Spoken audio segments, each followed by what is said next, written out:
I think you just have to enable the screen sharing, Andrew. I know how to run a Zoom. Give me a second. One thing at a time. One thing at a time. Told you he's a bird dog, everyone. So I call him the bird dog. Um, Lopez. Make host. Okay. Michael, you're host now. Recording's in progress. Kathy Sullivan just joined us. Wasn't sure how the first one's going to go. Do you want to wait another minute, or do you want to just kick off? We are recording. We'll give it till 2:00 or 3:05. I can hop on. And I know that this should probably take about 10, maybe 15 minutes to actually run through the presentation, and then can just open it up for questions. Yeah, that sounds great, man. And while we're waiting, and since we're on recording, I'll just say in the world that we live in right now, I'm just very grateful for Michael extending this program to the rest of the office at Remax Distinctive. It's been a lucrative referral source for him for many years. You guys know I'm a big believer in programmatic initiatives and high barriers to entry.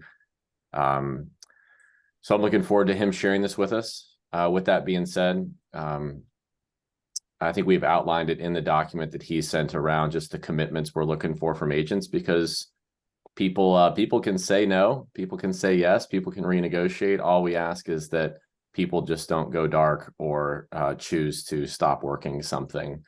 I think that's the worst thing that can happen in any relationship. So as long as we keep it all up and up, I'm looking forward to Michael bringing this here, and I hope that it bears as much fruit for everybody else that it has for him for the past few years.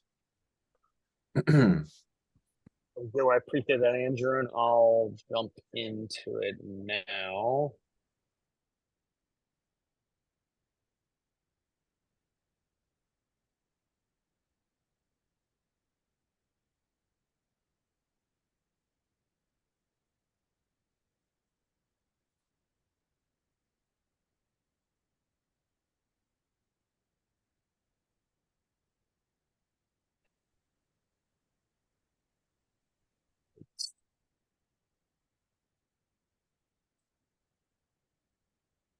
I don't know what happened.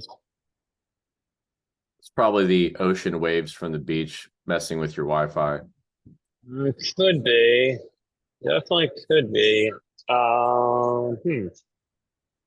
Says host disabled participant screen sharing again. Oh man. All right, I'll just drive. There we go. Let's see here.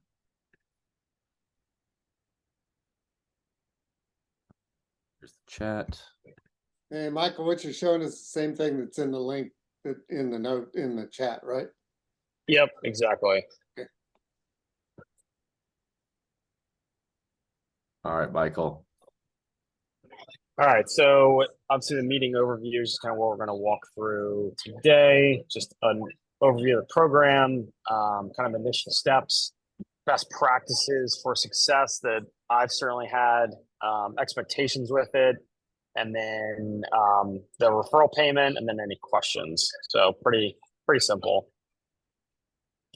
So basically, the Teacher Next Door program and the overall Next Door program, what they do is basically help buyers in various occupations, teachers, nurses, paramedics, first responders, basically help get homes with some lender fee credit and then an agent co-op, which I'll go to after this. So Andrew, if you're going to click really quickly that link, just so people kind of see what's all about. So if you click Next Door programs, this is kind of like a rundown of what their Next Door programs are and kind of how it goes down. So they basically have a pretty sizable online presence where they get a ton of leads that come in. So the leads come in, they apply, it goes to a loan officer to get approved. They obviously fill out the application. They meet with the loan officer. They do a virtual meeting with the loan officer. and then it would come into us as a fully pre-approved buyer. Just kind of how you see the evolution going. And then if you want to go back to the slide. So all the leads that come in are already going to be fully pre-approved. And then also TrueView lending. So like in Maryland, a big grant program is the Maryland Mortgage Program. I'm sure Virginia and DC and West Virginia also have some of their own state-run first-time homebuyer programs.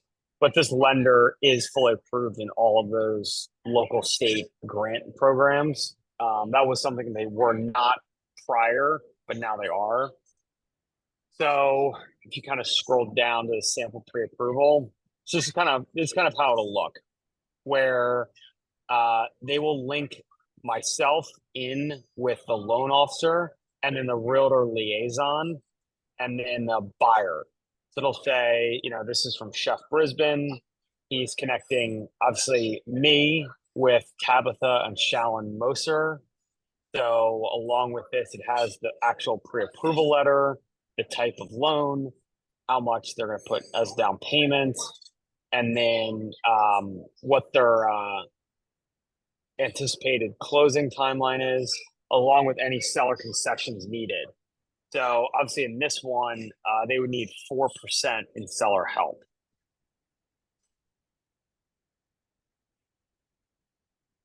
So we'll go down a little bit further.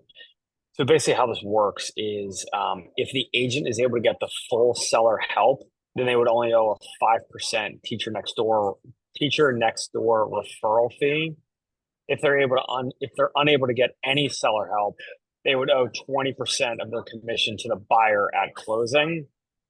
And then if you're able to get some seller help, but less than the full amount, then you would either owe 20% or whatever gets the full amount based on whatever type of financing it is.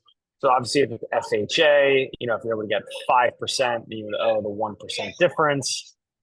Conventional, it's obviously super rare to get anything between 10 to 25% down. So it's usually just 3%. And then VA, which is also typically rare, is 4%. So it's usually going to be, I'd say, in the 90% likelihood, either FHA 6% or conventional 3%.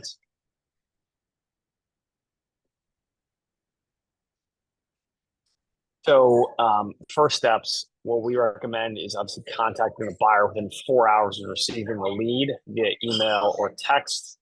Once you connect with the buyer, to send an email to myself, plus the loan officer and the realtor liaison that you're on the email thread with, just purely saying, hey, we connected with the buyer. We're going to go show them houses this week. And then, kind of just outline general next steps. They are super eager, or they have to contact a family member to see, when they can go out, just to give kind of initial note, just so they can plug it in their file on the TrueView side. So what I typically do as a first step for success is I find out where they work, what their obviously max comfort price point is. So they may be approved to 300 or 600, but they might only be comfortable to 250 or 500 or 550. And then find out what the driving distance them and or their partner would be most comfortable to work. So I'll give you a very quick example. I connected Nick Mullen with a lead. She was pre-approved up to 615. She really wanted to look around up to like 580, 585. We found out that she was comfortable driving 1 hour within Virginia to Georgetown. She was pretty much willing to look anywhere in Northern Virginia within an hour distance of Georgetown. So once we found that out, Nick set her up on auto search, and then they're going to start looking at places as early as next week.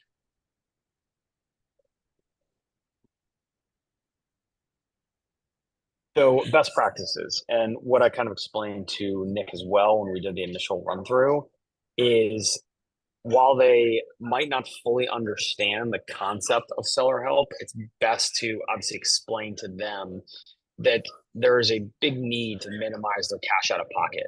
So, as much as they want to look for houses that just hit the market, it's obviously most advantageous to have them look at houses that have been on the market, 1, 2+ weeks, because there might be a little more leverage from the buyer side in terms of making an offer that would get seller help. So what I always say is, obviously, if you want to send me something that just hits the market, please do. But we really urge and recommend looking at places that have been on the market for at least a little bit. Also suggesting a broader search. So like that example prior, that one, we set the search an hour radius from Georgetown on the Virginia side. So that would help eliminate some of the certainly hot areas, like I'm sure Arlington and Great Falls, and some of the other areas, maybe like Woodbridge and parts of Fairfax County, that might be slightly less competitive. What I also do, at least in the greater Baltimore market, is if I know that they're looking in certain micro neighborhoods or certain parts of the county, I'll also reach out to either some of my contacts or some of the local contacts and see if they have anything off market, or maybe we could come in, prior to going on the market and come in at ask or maybe even slightly above to get the full seller help. And then lastly, the other thing that we also recommend that I always call out in the initial conversation is looking at places that maybe need a little bit of work, some, painting, kitchen upgrades, flooring, bathroom, some of that stuff that can be done either immediately or as they're in the property can help certainly eliminate buyers that want something that's like fully move-in ready. And then TrueView also has a 203K program. So if they want to do a more serious upgrade, that's obviously also an option. So having a contractor kind of in your Rolodex could certainly help.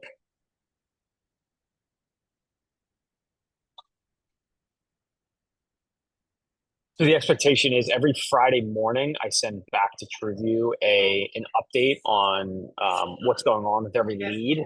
And that's really one of our biggest value adds.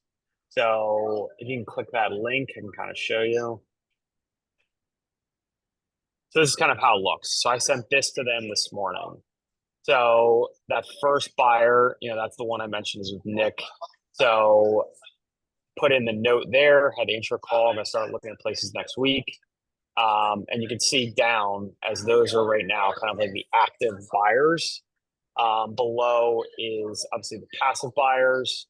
Under contract closed, obviously this is a little newer of a sheet, so there's nothing on there right now. But if you go over to updates, Andrew, I can show you that. So scroll down where it says closed. So these are obviously the leads that I've helped close with the program. So, you can see a lot of them I was able to get the full seller help. So I know that, in certain markets can certainly be competitive, but, these were all buyers I helped close during the COVID frenzy as well. So, not saying that like all of them you're going to get full seller help, and I'm saying all of them you're going to get any seller help, but, I know that each market is going to be market specific, but, while Baltimore City might be a little less competitive, a lot of these people are looking obviously in the counties that are equally as competitive as metro parts of Virginia. So some of the kind of the guidance that I laid out are definitely ways you're able to get the full seller help and then not have to give back any of the commission. So part of the expectation is obviously accommodating as many showings as possible. Certainly we don't expect if somebody says go and show something in 30 minutes to go do that. But, as long as there's adequate touch points throughout the week, we do highly recommend and expect to show as many places as the buyers are requesting. Obviously, putting in these updates is super critical because that helps us and the loan officer to determine which of these leads is truly very hot and currently motivated. And then as they ebb and flow, which ones might become passive or might become nurtures.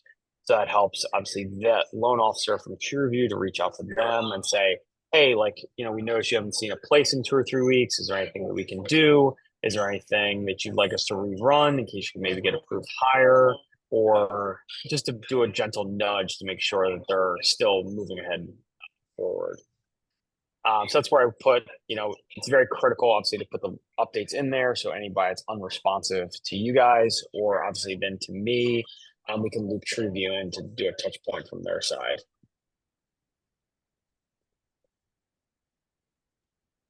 So the sample dashboard, that's what I kind of just went through.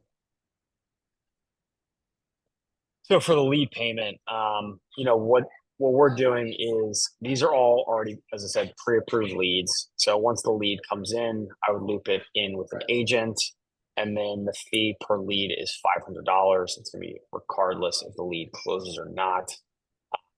We're obviously going to give the lead to people within certain geographical areas that Andrew and we've already established.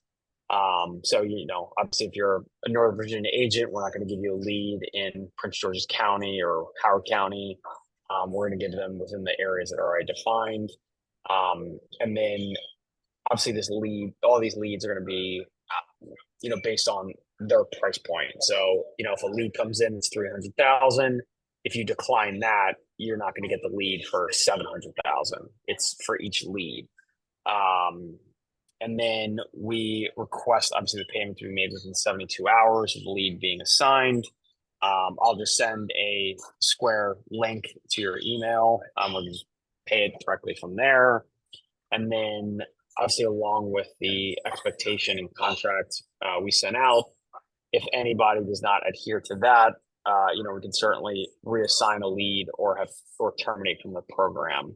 So the main thing with this is just to ensure that the agent can do everything possible to keep the lead within TrueView.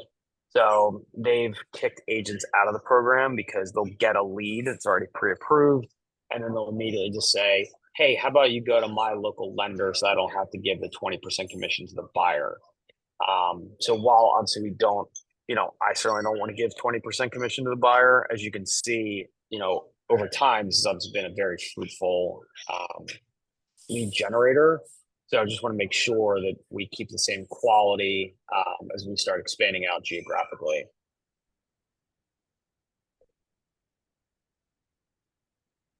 So as I said, try to keep this fairly concise and just kind of run through. Obviously, none of this is rocket science.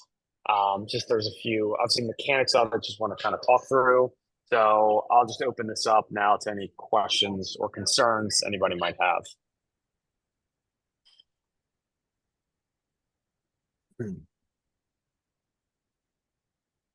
I have one question, well, a couple questions, but so how does this look when the buyers, when the buyer's paying the commission, they're paying us whatever we've agreed on in our buyer broker, just for the sake of conversation, Yep. 2.5%, and we're giving them back 20%?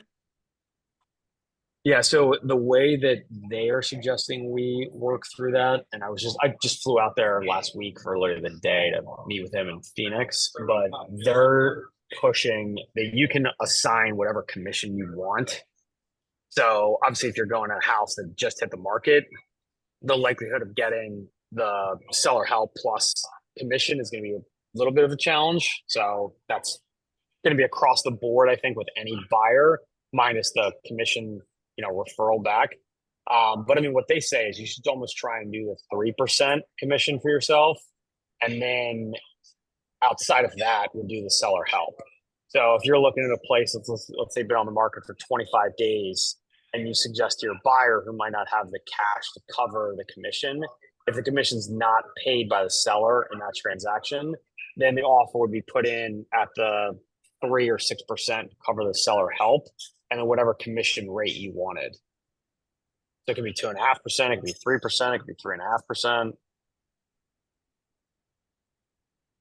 Okay. So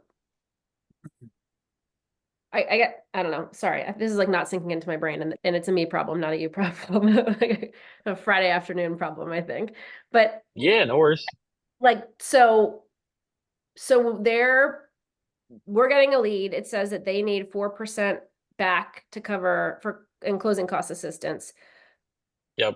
We find a house, so we need to negotiate 4% back on their behalf, but we're also charging them 2.5%, 3% commission to pay us.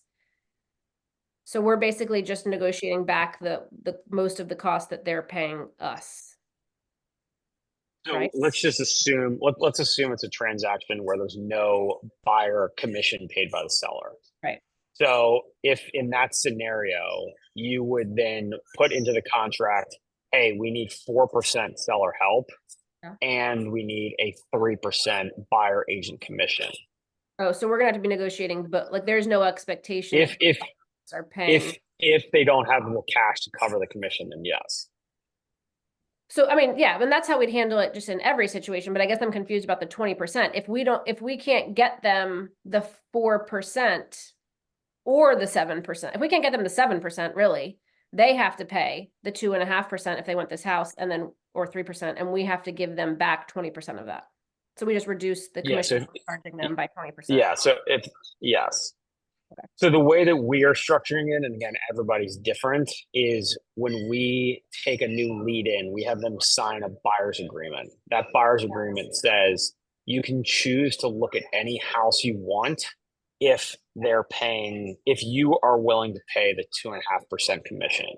Right. If they say, no, we cannot pay the 2.5% commission, then we say, as part of any agreement we send over, this has to be included. Okay. I think it's going to be like obviously house by house specific. But from what I have seen, and I know this hasn't taken full effect yet, the price points that a lot of these are coming in, from that, let's say 3 to 700 range, it seems to me, at least in the greater Baltimore metro area, that most of these are still paying the buyer side commission. I'm moving to Baltimore. Coming. You'd be the first one. I'm just kidding. Hey, Nick Mullen here. I'm coming in a little bit late to the game on this call, and sorry about that. Did we go over an example on paper to see what the way this is going to flesh out? I'm certainly happy to do that. Yeah. So I guess the kind of the two binary paths would be if you're not getting buyer agent commission, then that would have to be something that we pre-negotiated in the buyer agreement. So they would have to sign something that basically said they will cover the buyer side commission, or as part of any offer, the seller would have to pay the buyer side commission. And maybe the lender could add to their letter whether or not they're approved to even pay a commission. Yeah. So in these, I would say, in all actuality, it's going to be difficult for them to pay the buyer side commission. And I'll just be like straight up with that. But I think that's where it comes in. Regardless, if you took the commission out of the equation, if you're showing them houses that are super competitive, no matter what, this is going to be a tough buyer to have. No matter what. So like my path for success had always been steering them as gently as I could away from the super competitive houses. And that is something that I think, yes, again, like Baltimore in the city has certain areas that are probably less competitive from the buyer side, but a lot of these clients were looking out in competitive areas in the county, pre, post, during COVID. So what I would always do is I would look at places that have been on again for at least like 1 to 2 weeks. And I would suggest to them, look like 5% under whatever your max approval and comfort level is. So if you're like super comfortable at 300,000, okay, great. Let's look at places that are like 285,000 and under. So then if we need to get something that was 285 that had only been on for 1 or 2 weeks, I could always say, okay, we might need to go up to 295 to get the full seller help. That still keeps it underneath the ceiling of where you're comfortable. And then now, obviously, in present time, we'll just maybe have to negotiate in the buyer side commission. So like in the example that Nick has, like that Saguaro is approved, I think 615. So, if she's comfortable, let's say like 580, 575, I would maybe suggest looking at places that are around 550, 560. If she keeps it to 585, then at least that's still another 35,000 that she could go above her comfort level, but below her max pre-approval. So for example,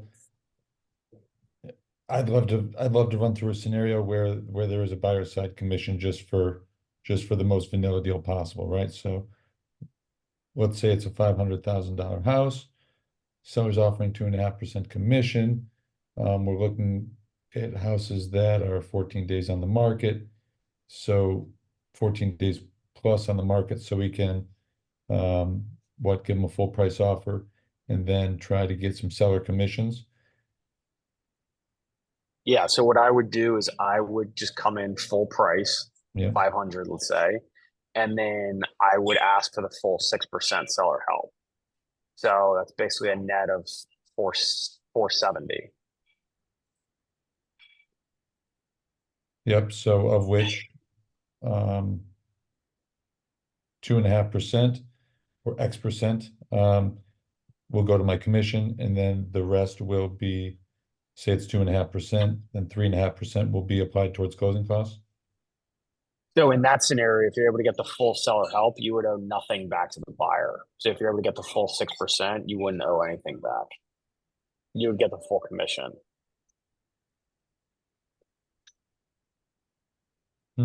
Yeah, because Nick, I think you said they were already offering a 2.5% commission on it, right? So if you get 6%, that's all going to the buyer, right? Or buyer closing costs or whatever.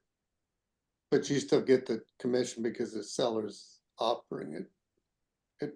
Do I get that right? Okay, we want the 6% help for the closing costs and such, right? Exactly. And then, okay, we'll say, same scenario, but the seller says, no, we're not gonna give you 6% help. We're gonna give you 4% help. Then in that case, 4% closing cost assistance, 2% will go back to the, 2% will go to the buyer. And So your commission on a 500K place is what, $12,500? sure. So if you get the 4%, that's 20,000 off the 500, so that's 480. So since you didn't get the full 6%, which would have been the other 10 grand delta, so that would have been 470 to 500. So you would owe 20% of your 12,500. So you would owe about what, or $2,500. Okay. That just goes to the buyer At closing. So in the scenario you laid out, Nick, if they said, sorry, we're going to do 500 at 4%, I would then go back to the buyer and say, what I recommend doing is going above, going to 510 with 6%. And then hope it appraises. Yeah. Yeah. So, I mean, that would be the only variable when you go above. Mm-hmm. How reasonable have the people been that you've been working with, like in this, like I'm foreseeing a circumstance where you get this referral, you pay the $500, you tell them they need to look at things that are 7 to 14 days on the market, or you try to guide them, not tell them, but guide them towards that. And they're like sending you every brand new at the top of their price point, super competitive listing as soon as it comes on. Like at a certain point, you're just everybody's wasting their time by going to look at all these property. Like, have you run into that a lot, or for the most part, have they been pretty reasonable? I would say like 90% plus, they're very reasonable. And I would say of all the leads, so this is the way I look at it. Zillow, in my opinion, is just absolute trash. So we did a ton of like Zillow leads for years, and I think that has just deteriorated very much so over time. And I think from my experience, those leads, I'm not, these are kind of obviously in a vacuum, different comparisons. But Zillow seemed to me is like, I want to go after the most competitive one. I think the vast majority of the leads that you'll get and the ones that I've historically gotten are just happy to be able to try to get a house. So they seem to be like pretty malleable for what you give them as guidance for what will work best. That's where like I really think there's a heavy onus on that initial conversation, highlighting to them, hey, if you want to show me a house that's just come on today, I'm not going to say no to that. However, I highly urge you to look at ones that have been on for 1, 2, 3+ weeks. And I think that a lot of them can look past the, you know, caviar taste with a Coors Light budget. I think a lot of them are just like, okay, I love the bones of this, and I'll find a way to make this work. That seems to be the general attitude. Cool. And again, I mean, Andrew, if you can just bring up the PowerPoint thing really quick. And if you could just go to the link, it should be up or down a little. Yep, that one. And then go to updates. And scroll down. So, I mean, again, like a chunk of these obviously got 0, but I mean, a lot of these got a large amount of seller help.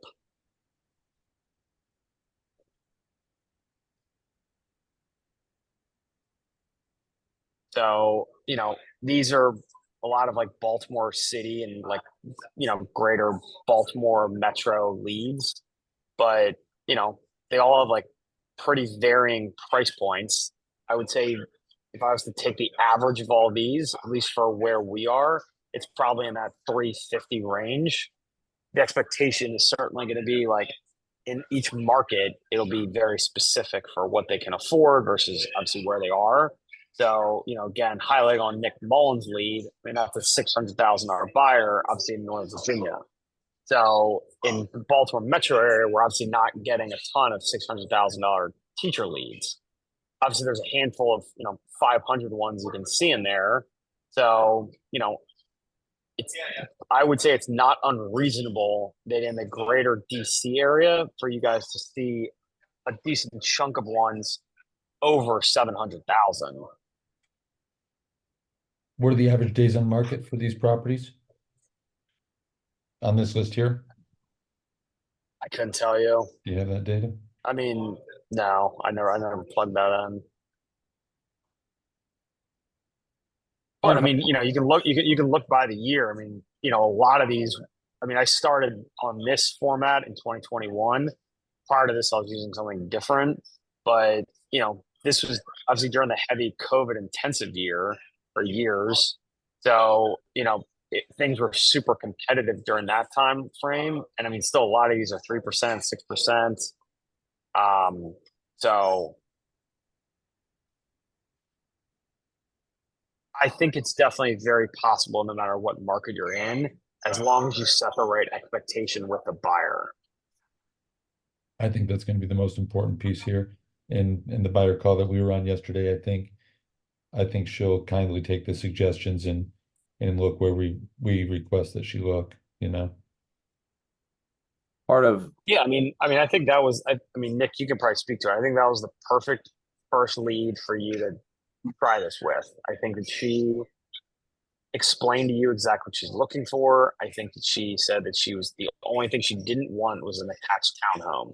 But she said she's very open to a single family anywhere within an hour drive of Georgetown.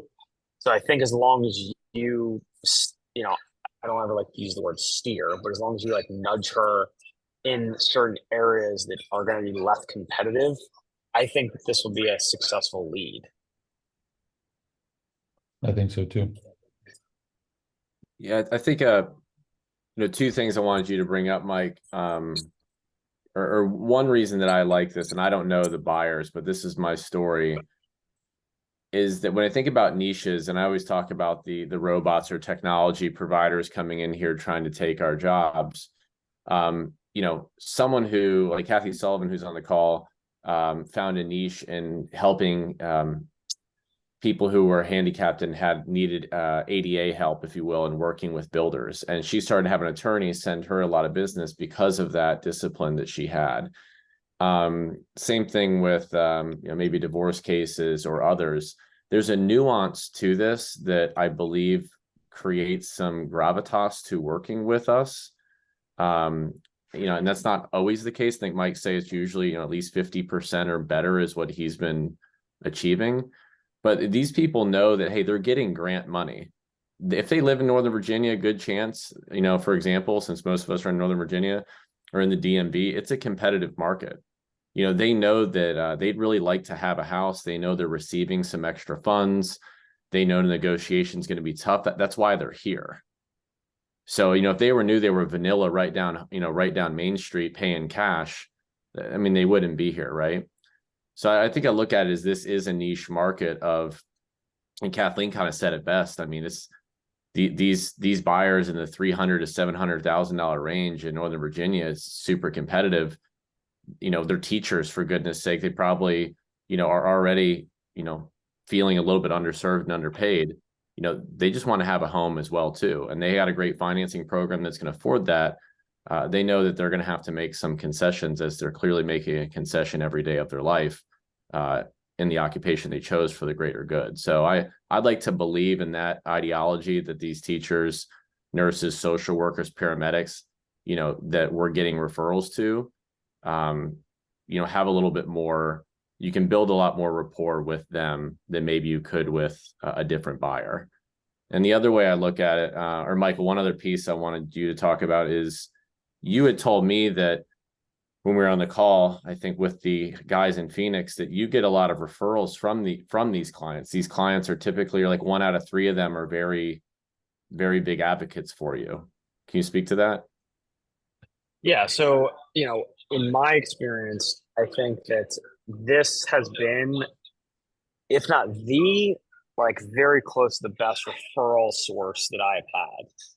So, let's just say in a worst case scenario, you have to give back 20% of your commission, and kind of the example Nick outlined, we only get 4% back. You have to give 2,500.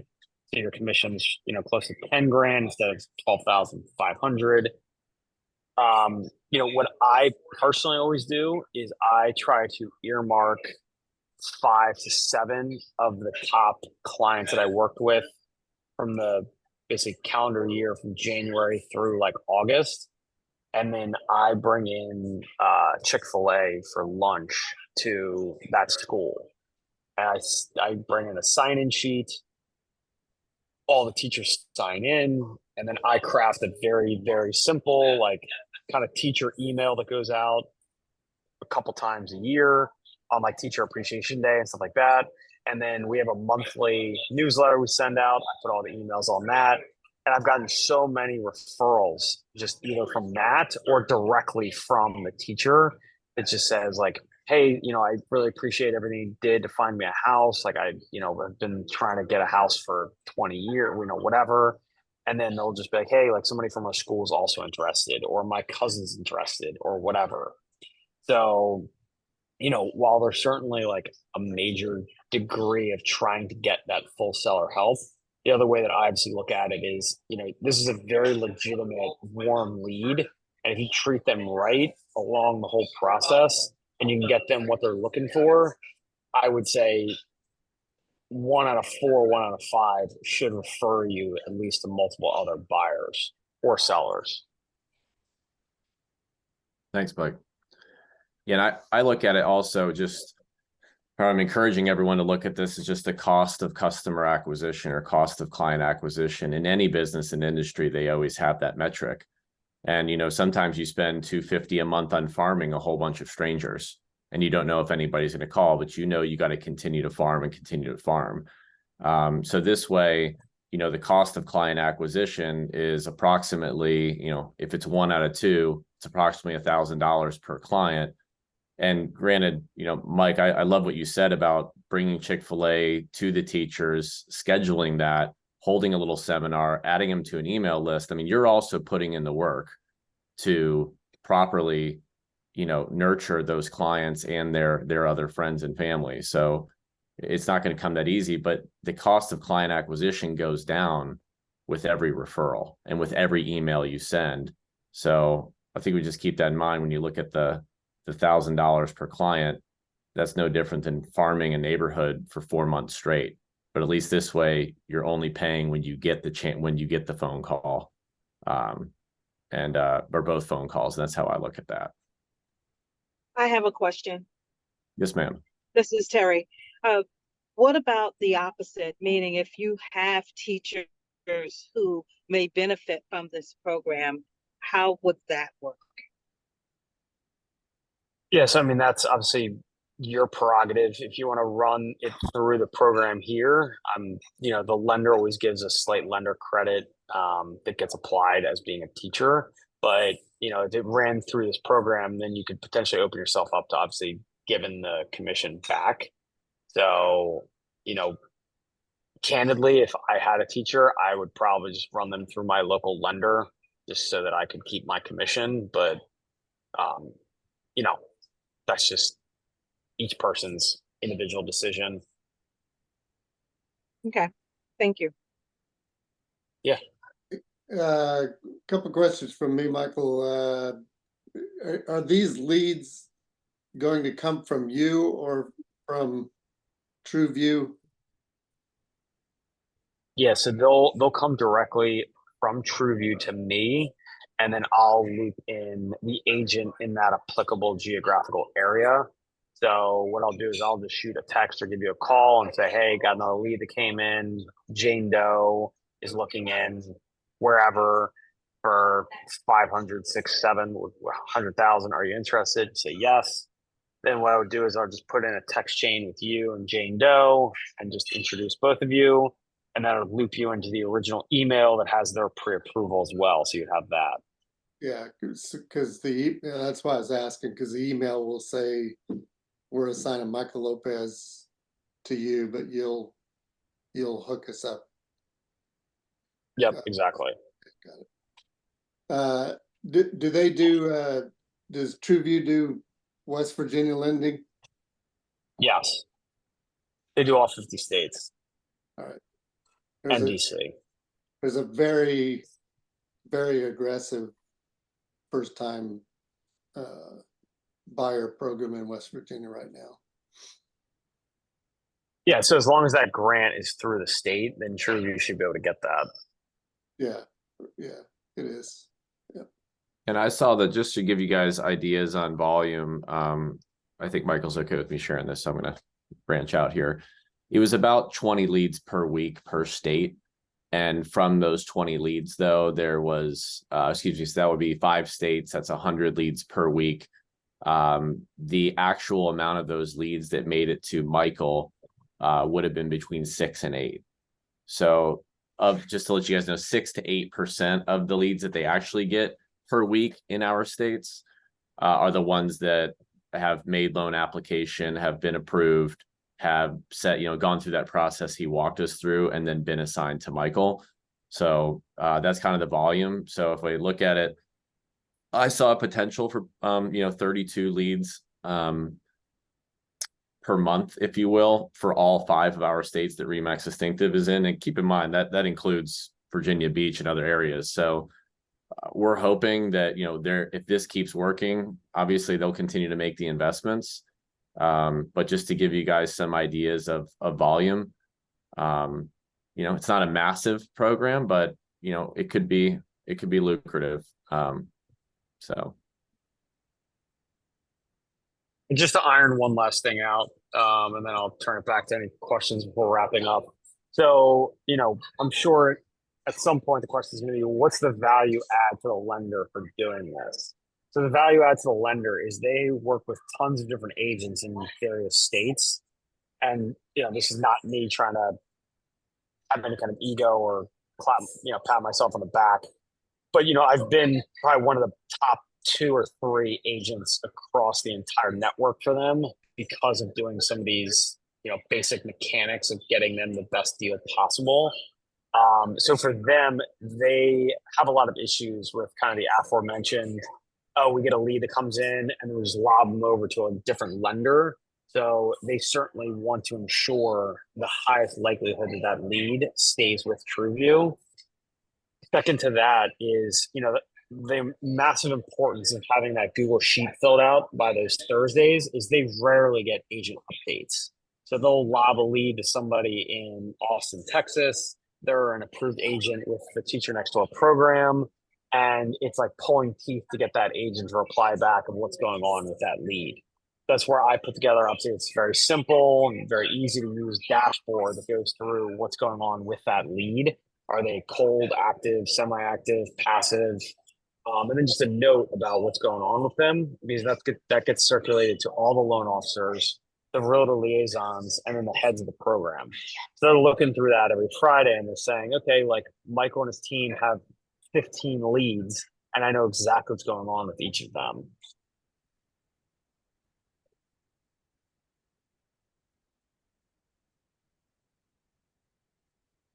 Anyone else have any questions for Michael for today?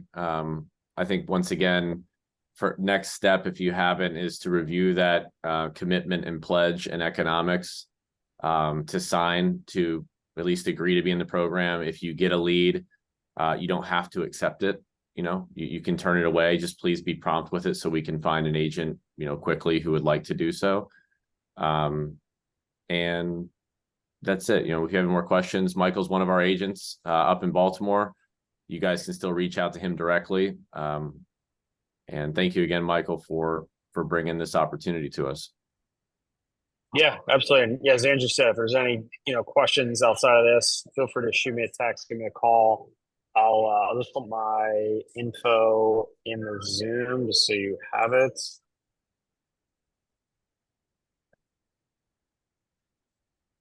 But yeah, looking forward to working with whoever is interested in this opportunity, because I definitely think it's a good one. It's been very fruitful for me over the last 5 years. Cool. Thank you, everyone, for joining, and have a wonderful rest of your Friday and your weekend. Thanks, y'all. Thank you. Thanks, guys. Thank you. Have a good day. You too, Terry.